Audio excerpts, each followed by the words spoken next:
What's up, everybody, and welcome to a brand new episode of ParaTruth Reborn. This is a pre-recorded show on 107.7 FM New Orleans and United Public Radio Network. My name is Erik. And I'm Justin.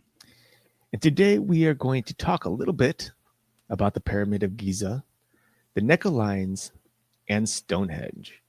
Why?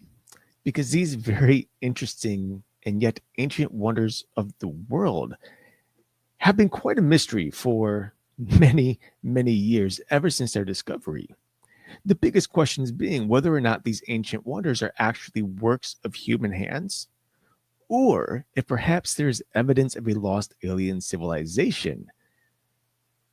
Today, I ask that you guys prepare to have your perception of history challenged as we discuss fact or fiction, ancient aliens. Well, we've all seen the show. Of course, We have. aliens. So, right off the bat, we're gonna just kind of start with describing each of these three particular wonders or locations. In this case, the structures themselves. So let's begin first and foremost with the Pyramid of Giza. Now, the Great Pyramid of Giza, everybody knows, like, all you have to say is the pyramid, and everybody's probably thinking of the Great Pyramid of Giza. It's extremely popular, right? We all know it. It's also known as the Pyramid of, I believe it's Khufu, Khufu, I think. Khufu. Okay, Khufu. Sorry. Now, it is the oldest and largest of the three pyramids in the Giza Pyramid complex, and one of the 7 wonders of the ancient world. It was built as a tomb for the pharaoh Khufu, also known as what is that? Cheops? Cheops, yeah. Interesting. In Greek, of the 4th dynasty of Egypt in particular. Now, if you've not been to the Great Pyramid of Giza, just as Justin and I have not been, you're probably wondering where the location is if you don't know it. The pyramid is actually located on the Giza Plateau, on the west bank of the Nile River near Cairo, Egypt. Now, its construction was believed to be around 2580 to 2560 BC, and it's estimated that it took about 20 years to build. That's a pretty long time by today's standards, considering. Now, the size of the Great Pyramid was originally 146.7 meters, which is, for those of us on the metric system, 481 feet tall, making it the tallest structure in the world for over 3,800 years. Now, erosion and removal of the outer casing have reduced the height to about 138.8 meters, which is, again, 455.4 feet. So not a ton, but significant enough. Still big. Yeah, very much so.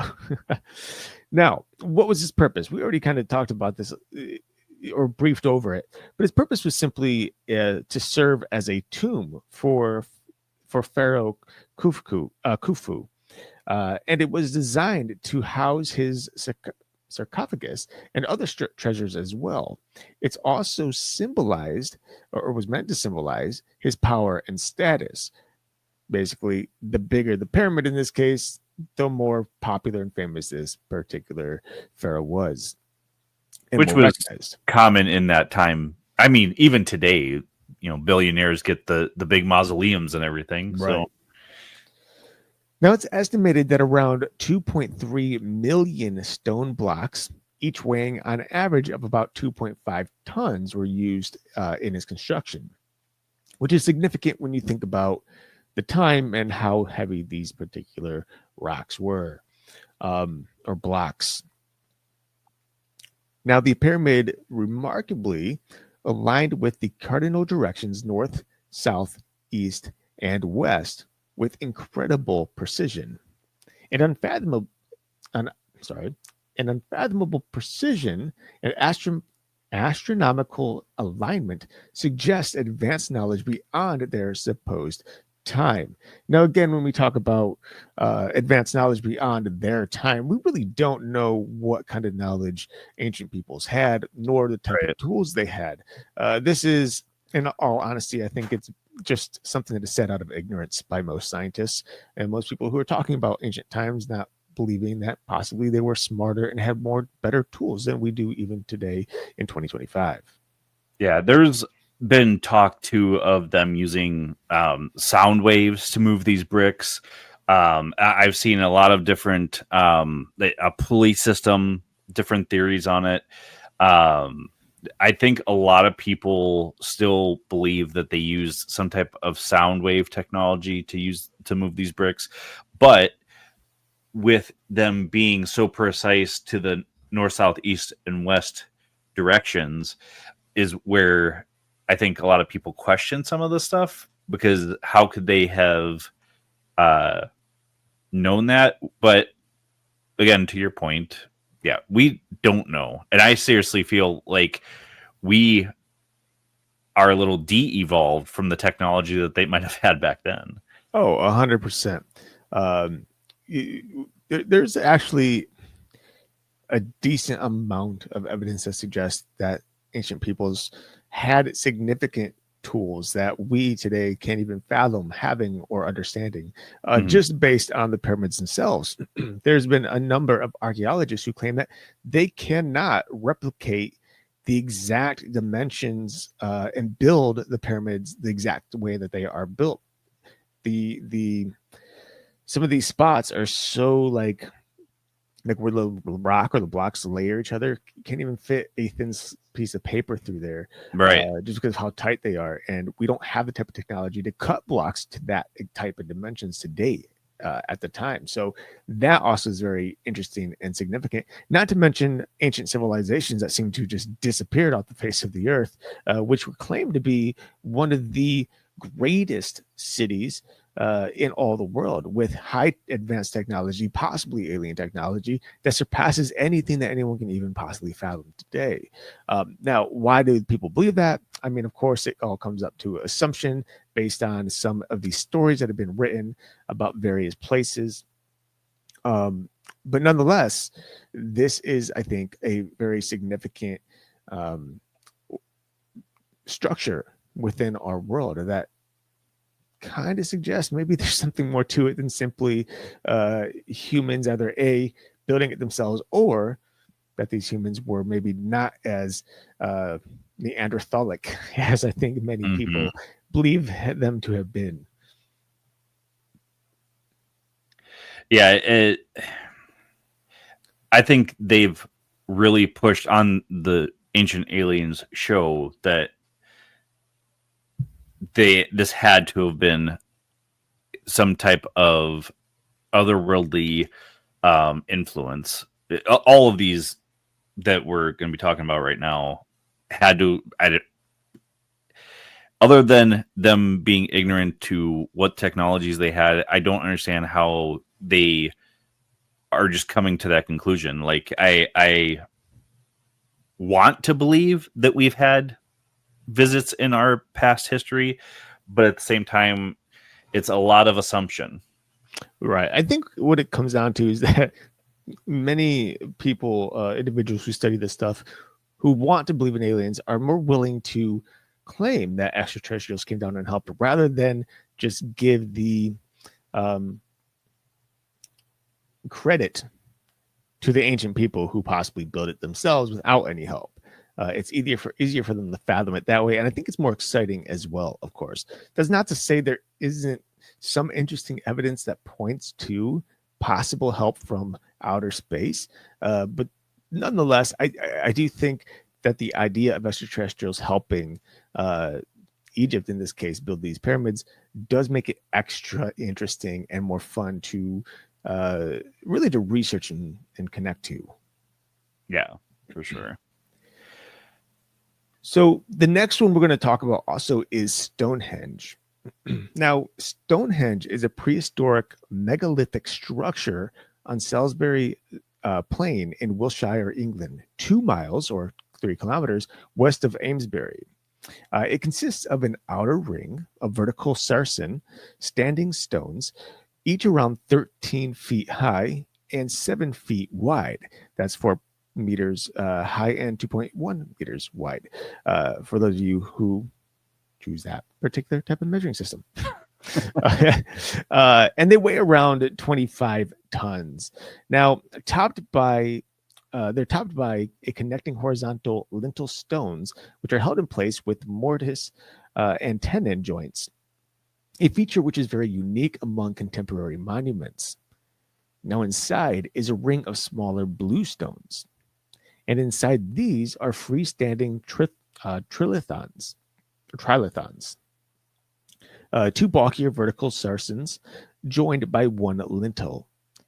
The whole monument, now ruinous, of course, is aligned towards the sunrise on the summer solstice and sunset on the winter solstice.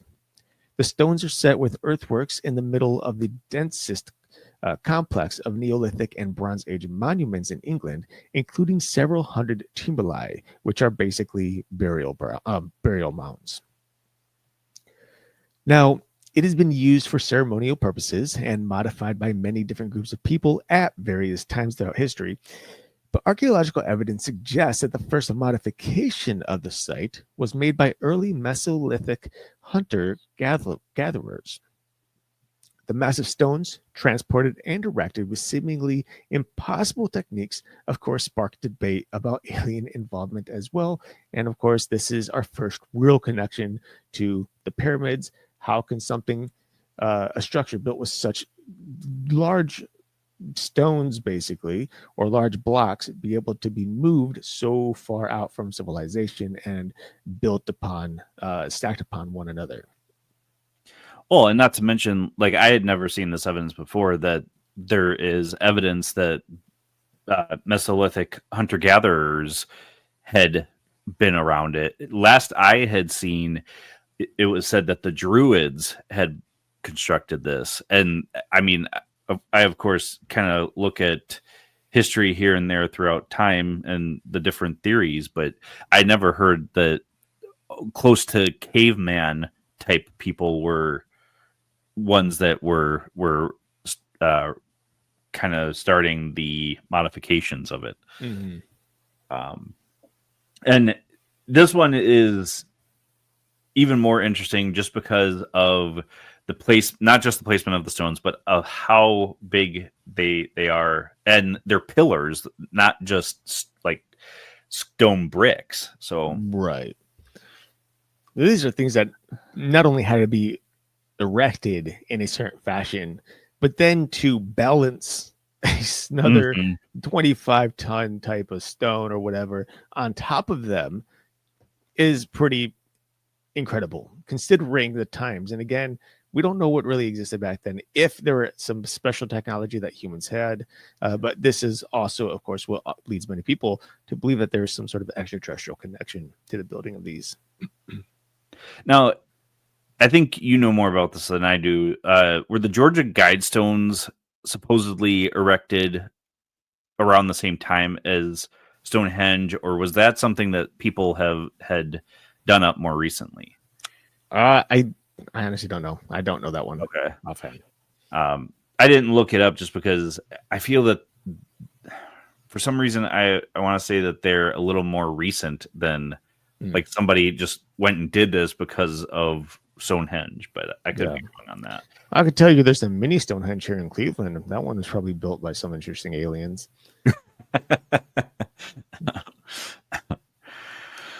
And I mean, just like all, the pyramids in Egypt, there are huge pyramids in South America too, that people believe that there's some type of connection between those pyramids and the ones in Egypt. What that means, I don't know, other than maybe mind-liked people that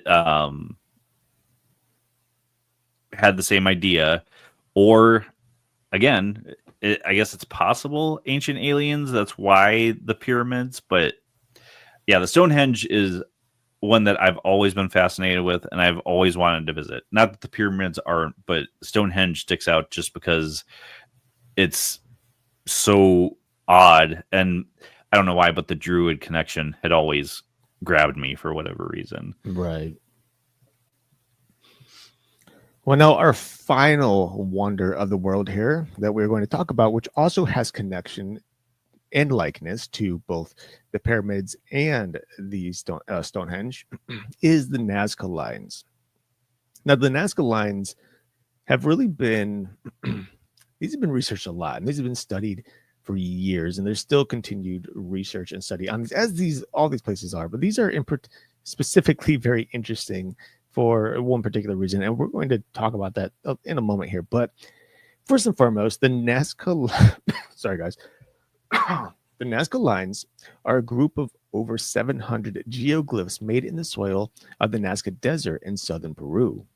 They were created between 500 BC and 500 AD by people making depressions or shallow incisions in the desert floor, removing pebbles and leaving different colored dirt exposed. There are two major phases of the Nazca Lines, of course, and that is the Paracas phase from 400 to 200 BC and the Nazca phase from 200 BC to 500 AD. Now, in the 21st century, several hundred new figures had been found with the use of drones, and archaeologists believe that there are more to be found still. Now, immense geoglyphs visible only from the air raise, of course, a very interesting question about their creation and purpose, and which also leads many theories proposing alien influence. The simple reason being, many of these Nazca lines, these in some cases animal like shapes that were created, could only be seen from the air. You would not know what these were if you were standing in them or next to them. So why? If this was happening or built between 500 BC and 500 AD, we know, at least based on current archaeological understanding, and of course the various manuscripts, that there was nothing flying in the air at that time other than birds. So what is the reason for creating something like this? It's the same type of deal with what do you call them? What was the thing? I can't think of the name. Crop circles that are typically made. That's funny. We both had the same thought because as soon as we were talking about this, I'm like, well, I guess it's kind of like the crop circles. Well, exactly like the crop circles, but even those, I mean, yes, I understand like whoever owns the crop may go out there, step in the middle, like, oh, this is weird, right? But they still can't view it without getting up high to see it. And back then, as far as we know, no one owned this land in particular. It was just there, and these things were created. And many of these things were created right on cliff edges, almost as if they were like landing strips in a way, which is very interesting as well.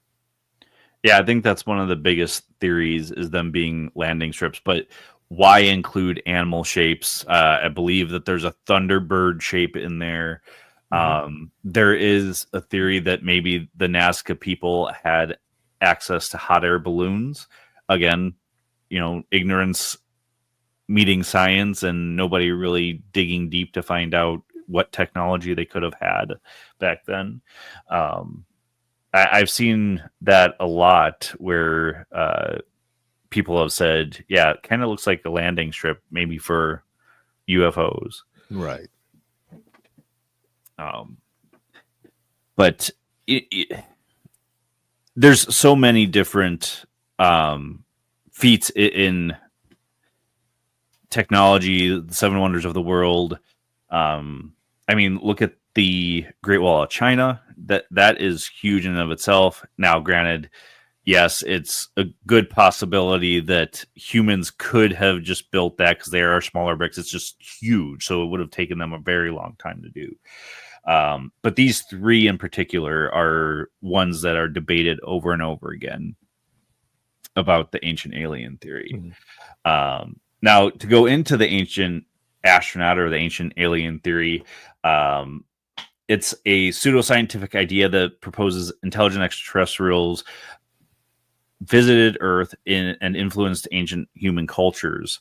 And I mean, if you guys haven't seen the show, I do recommend watching it because it is rather fascinating. But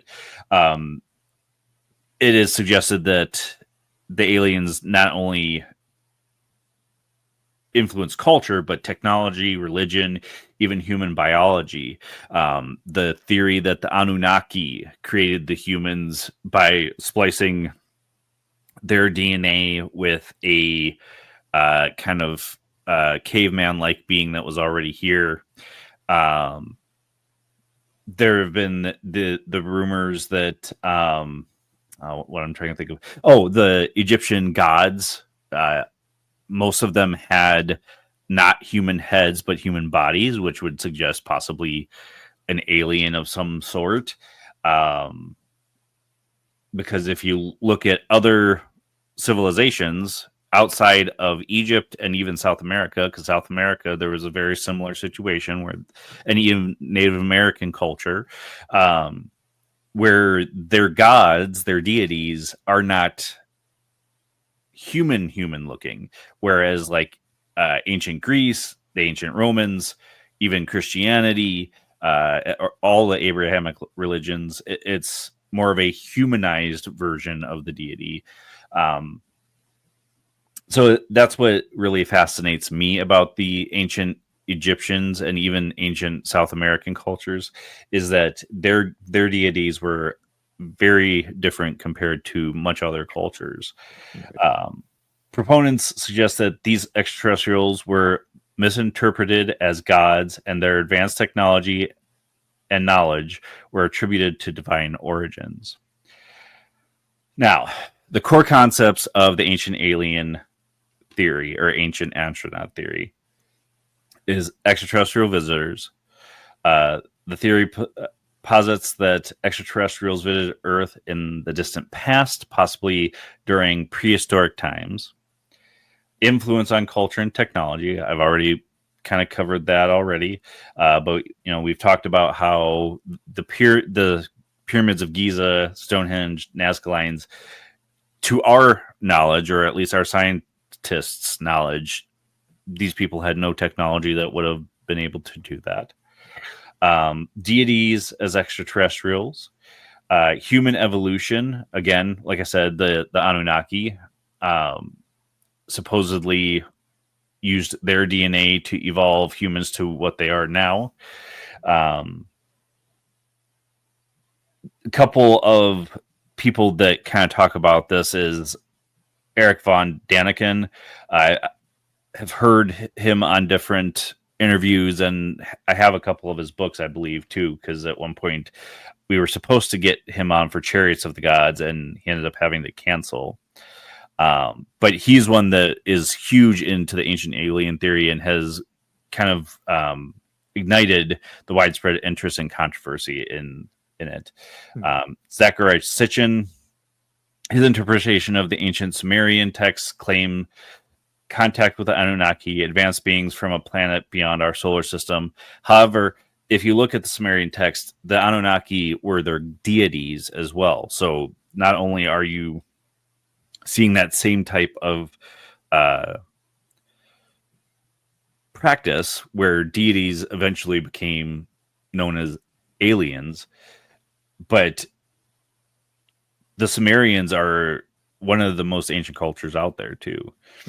And then the missing link of human evolution. Some argue that gaps in the fossil record point to extraterrestrial intervention in human evolution, and a controversial claim for that as well, because again, it's one of those things that we don't have the evidence, so it's still not been. And a lot of people claim, Bigfoot is a part of that missing chain as well. Well, that kind of takes a big chunk out of the whole evolution theory, because there is no evidence supporting a true evolution change from, say, apes to humans, or really any other animal to something else. It doesn't exist within the archaeological science. We don't have any artifacts that support that. We don't have any skeletons that support that. So the idea of Darwinism's, or I should just say Darwin's, evolution theory simply is just based on a hypothesis, not even a real theory. It's a question that maybe this happened, but there's nothing to support it. It's just a bunch of fairy tales at the moment, really. Even the specimens that we do have, we have had scientists come through and say, well, hey, this particular, I think there's this like kind of, it seems like a Neanderthal type character. Her name is Sue, that travels around in various museums. Mm-hmm. And she looks human, but she also looks ape-like. And they say that this is the true, the definition, I guess, of evolution in this particular package, this body. However, what they don't tell most people is roughly 95% of all the bones in that particular being that they have on the showroom floor of these museums is fake. There's only 5% that it actually found out in the real world, and those particular bones, if they were flipped, would simply belong to an actual ape. So that's either A, mistaken identity, or B, somebody trying to push the idea of evolution by purposely adjusting various bone structures in hopes of tricking people into believing something that isn't really true. For whatever reason, we don't know. It could just be one person's way of trying to spark their own claims and make them fruitful, when in reality, we just don't have that kind of evidence. On the flip side, the Anunnaki, this whole thing is very interesting, I think, when it comes to these deities, especially in Egypt, who had these animal-like heads or features in the bodies of humans, because there are a couple things that come to mind. The first and foremost, of course, is the Nephilim, which were basically these angels who fell from heaven, basically slept with human women and created the Nephilim. And the Nephilim were, of course, these half angel, half human hybrids, which were known as men of renown. These were giants. These are people who, were more or less gods in a way. They had special abilities in some cases. On top of that, when you consider books like The Lesser Key of Solomon, which is forwarded by, and I believe most of it was written by Aleister Crowley, the 72 demons in which he claims that Solomon had sunned, all have very interesting animalistic features upon human bodies, which is, again, intriguing to me, because here we're talking about demons that have the same features as the Egyptian gods that also discuss these Anunnaki, which were supposedly either are or had spliced human DNA to some extent to create these other people or beings. So it's a weird but very interesting connection through the timeline that we're seeing here. And whether or not, these Anunnaki are indeed the Nephilim, or whether or not they're actually the angels that fell, back before the flood, one can only really assume. We don't have the evidence or the answers to that particular question. But nonetheless, I do find it all very intriguing, and I see some pretty great connections throughout history, which aligns all these particular entities.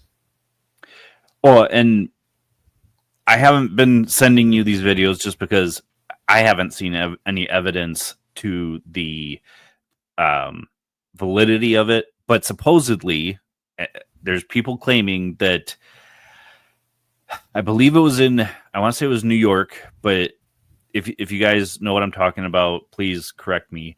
That apparently the Anunnaki hijacked television broadcasts for 3 minutes, saying they know what's going on Earth, they know of the war in the sky, and that they're here to help. And again, I have not seen anybody that is claiming this share the actual, like, if that were to happen, who wouldn't have been grabbing their phone to record what was on the TV? This was happening, but only one person in all of New York was watching TV at the time, and they were too busy painting their nails or something. Right. Well, it was, there's been multiple people on TikTok, and I think I've seen a couple of even YouTube videos of people claiming it. But again, it's secondhand story. They haven't seen the video either. They've just heard people talking about it. But there are people also claiming that the meteors that were falling were not meteors, one guy in particular even claimed he found what had fell, and it had an inner glow. Again, not to really believe it per se, because that could all be faked. The meteor falls, obviously not, but I mean, I feel like even in that case, like if this person, did he have video or photo evidence of this? he was taking Okay. a video of the supposed object that he found. But again, it's one of those things where it's like, yeah, okay, but in this day and age, you could have just like 3D printed that and put a light in it. You could have just put a light underneath a piece of really dark obsidian glass, and there Right. were spots that it was shining through.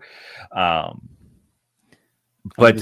some of the videos I've seen of the meteors, like one's hitting another object, and they're saying that's the war in the sky, that there's these other alien or extraterrestrials fighting over the skies of the Earth.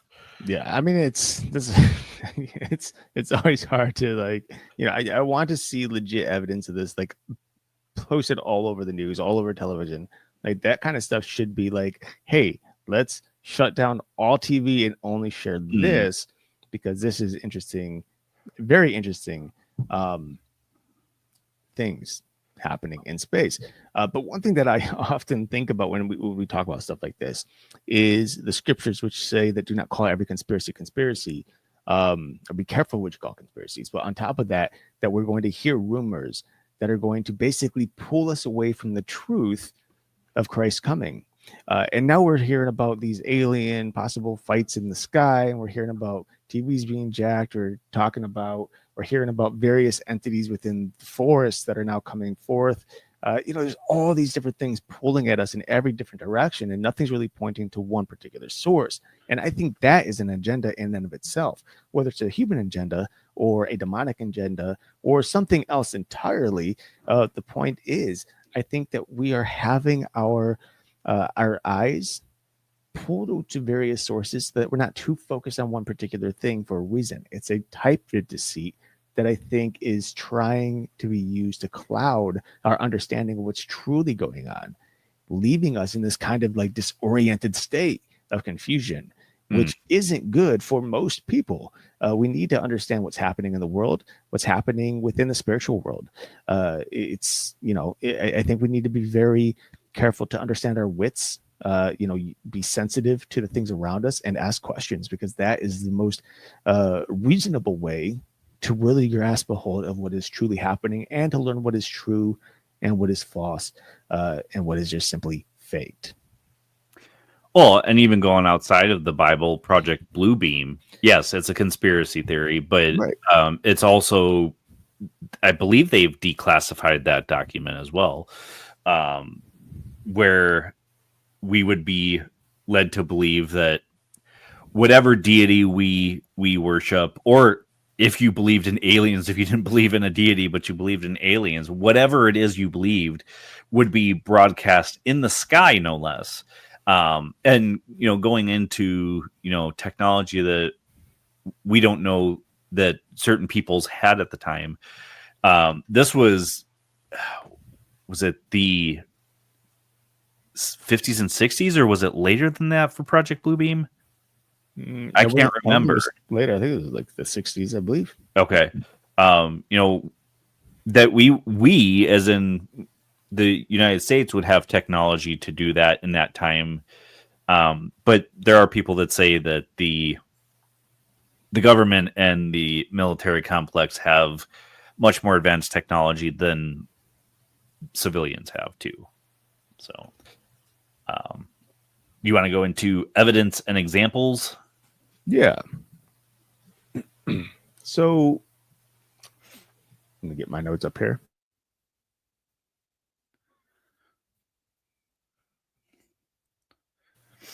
All right. So, evidence and examples beyond what we've already discussed about here.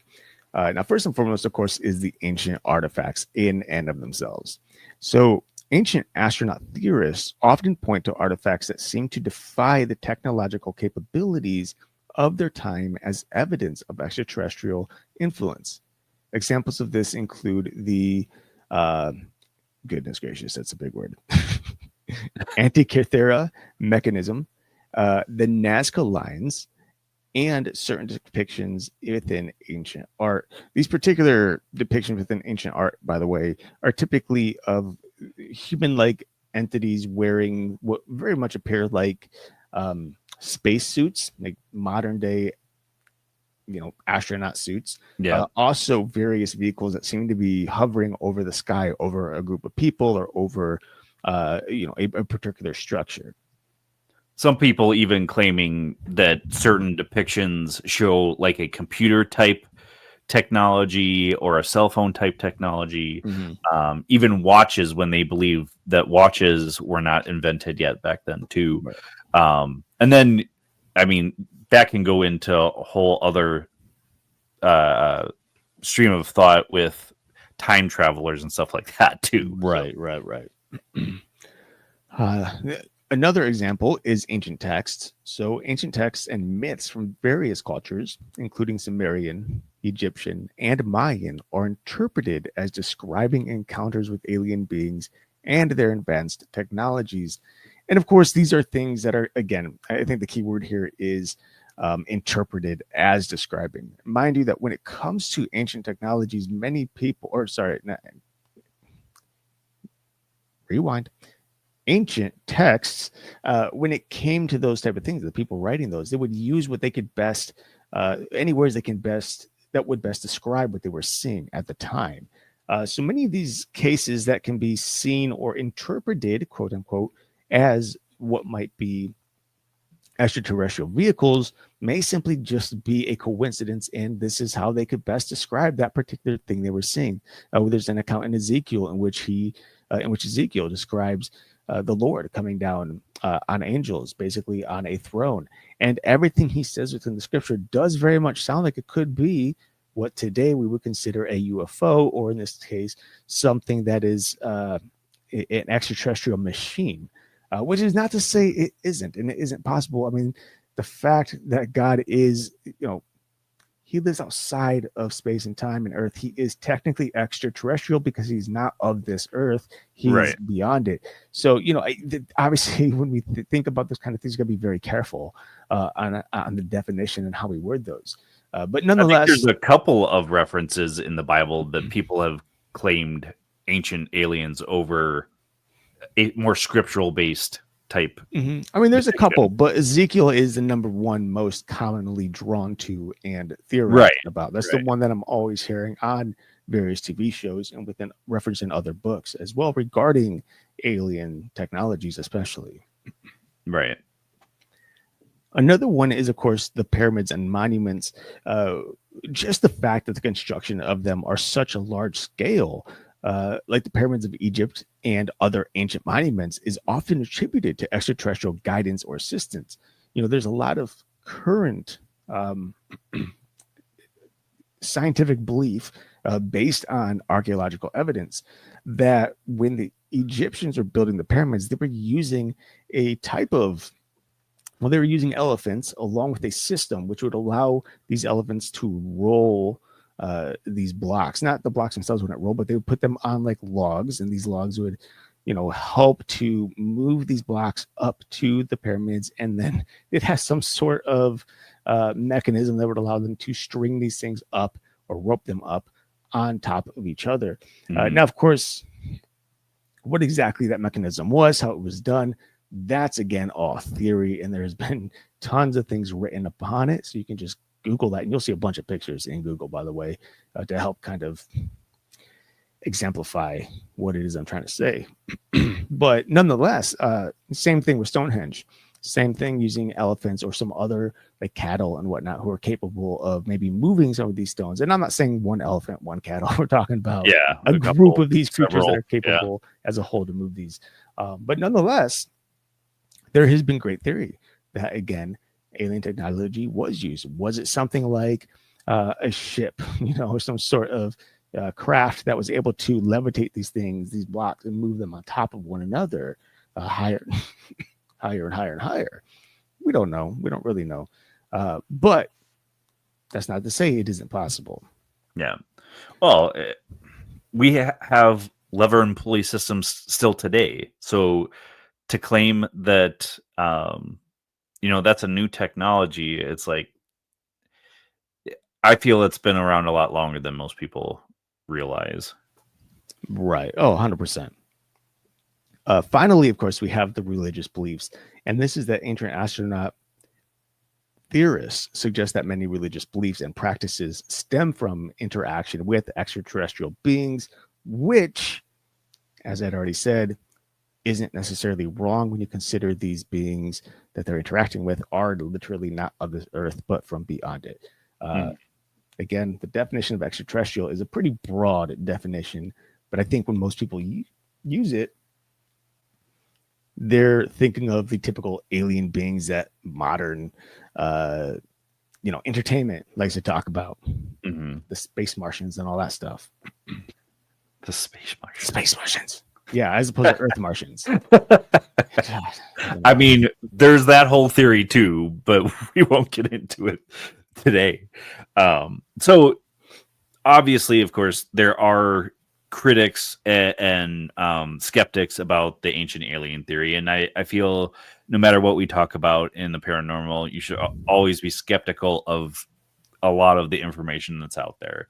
But Erik already mentioned this lack of concrete evidence. The theory relies heavily on a speculation and interpretation of ambiguous evidence with no definitive physical proof of alien intervention, meaning we have not found any old space ships or UFOs, UAPs, whatever you want to call them. We have not found evidence of any of these technologies that we've been told, of course. And there's no evidence to suggest that any of these cultures had this type of technology. Not that they couldn't have, but there's no evidence of it that we're being shown. Right. Alternative explanations. Conventional archaeology and historical research offer plausible explanations for many of the mysteries attributed to aliens. And lastly, misinterpretation and bias. Critics argue that proponents often selectively choose evidence and disregard opposing viewpoints to support their claim. This goes across the board on a lot of things, not just the ancient alien theory. Right. And that goes back to my whole evolution thing too. Yeah. Well, and I mean, the whole evolution thing today, we see that, a lot of apes have very similar genetic markers that we do. That's not to say that we came from apes, because we do have pigs. A lot of, well, I was just going to say, there's a couple of different animal lines that have very similar markers that humans do. It's if you follow science, we're all from the same planet. Of course we have similar markers. Right, all created by the same God. Naturally, we all have, we're all created by his spirit. So there's like you said, there's always going to be markers that indicate some sort of connection in some way. Yeah. Whether or not that connection literally leads to us evolving from, a tadpole or a monkey or a pig. I mean, someone can give me legit evidence of that. Right. So in conclusion, the ancient alien theory remains highly debated with no definitive answer. While theory sparks imagination and fuels debate, it's important to approach it with a critical eye. Again, I already mentioned it before. Be skeptical. Have those doubts. It's one of those things that does make us human, that makes us realize that everything that's being presented to us cannot be the 100% truth. And the vastness of the universe and the mysteries of surrounding our past leaves open the possibility of extraterrestrial life, but we must rely on scientific evidence and rational analysis. Same thing again with Bigfoot, Loch Ness Monster. We're finding evidence to suggest that these things exist, but definitive evidence is not being presented. A corpse. When people find hair or fecal matter, it comes back inconclusive. So to most people that are looking for that evidence, it's like, oh, it's inconclusive. It's got to be a Bigfoot. No, it means that either there was a contamination, degradation, or a species we just haven't found yet. And that could be Bigfoot. However, you can't just conclude, oh, Bigfoot, 100% Bigfoot. Right. Well, that's the whole goal. We all want Bigfoot to exist, at least to some extent. And it's pretty normal, I think, for a lot of us to want to jump to that conclusion. And that, again, goes to being critical. It's not just being or remaining critical to other people's viewpoints and what they're trying to share with us, but we have to be critical of our own viewpoints and what we're sharing with other people. We are all, first of all, I know this word is it's probably not the best word to use. We are all human. Okay. We all kind of fall short in many different ways. Some of us more than others. But with that said, we always want to be right. That is natural for people. And we will, not necessarily on purpose, twist some evidence to support our theories and make us feel better and feel right. There's nothing necessarily wrong with that, but we have to be careful because the things that we are feeding to people, we are then being fed back to us. And we don't like it when we feel like people are lying or twisting truths and things like that. Yeah. So likewise, we need to keep an open mind there when, researching this type of stuff and sharing the evidence. There's nothing wrong with coming to a conclusion saying, I think in conclusion, this is an alien species or a Bigfoot or whatever, what you have it. But again, I do believe we just have to have some critical discernment when we're taking the time to research these things and share them with our fellow folks who are also interested in these particular topics. Well, and, with all the different videos and stuff coming out now, and with AI being more and more prevalent in it. Crazy. I love the Bigfoot vlogs and alien vlogs and all the stuff that people are coming up with now. It's hilarious, but you could just as easily say, all right, AI, put a extraterrestrial walking out of the Giza pyramid, and it would look very real compared to years ago. So yeah, I send Erik tons of videos most of the time just because it piques an interest for me. It's not always 100%, hey, look, what do you think about this? It's more just like, this is really weird, I want you to see it type of stuff. But sometimes I'm asking him, does that even look remotely real to you? And most of the time with his cinematographic background, he can spot things that I can't, and most people can't.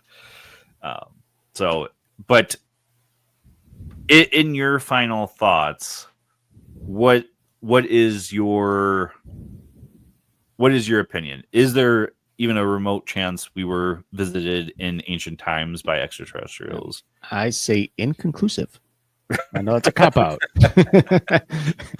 You're one of those Bigfoot people. Yeah. It just goes back to what I was saying earlier in the show. Whether or not, if indeed extraterrestrials, and by this in particular, we're talking about aliens like the Greys, the reptilians, things like that.